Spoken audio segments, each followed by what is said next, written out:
पंजाब में मानसून का ताकतवर स्पेल जारी है। लाहौर में फिर तेज बारिश से जल थल एक हो गया। छतें गिरने से 4 अफराद जाँ बहक, 13 जख्मी हो गए। सूबाई दारुल हुकूमत में अमवात की तादाद 12 तक पहुँच गई।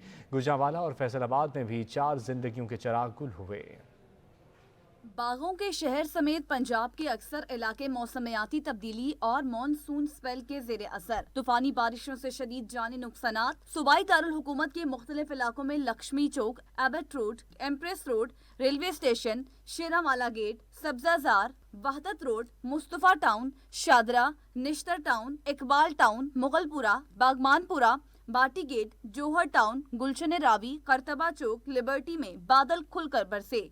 चुंगी अमर सिद्धू में मूसलाधार बारिश से मकान की छत गिरने से 4 अफराद जाँ बहक, 1 जख्मी हो गया। मसंग अस्पताल इंतजार गाह पर करीबी की छत गिरने से 11 अफराद जख्मी हो गए, जिनमें से 2 की हालत तशवीशनाक बताई जाती है। गुजरांवाला की तहसील कमौकी में बारिश के बाइस घर की बोसीदा छत 3 अफराद पर मौत बनकर आ गिरी। मरने वालों में 50 साला हाजरा, 13 साला मरियम और 2 साला नूर शामिल है। अफसोसनाक वाक़े में 5 अफराद जख्मी भी हुए। फैसलाबाद के इलाके जड़ावाला में भी बारिश से खस्ता हाल छत गिरने से 13 साला बच्ची शहजादी मौत की आगोश में सो गई। 70 साला आला बीबी शदीद जख्मी हो गई।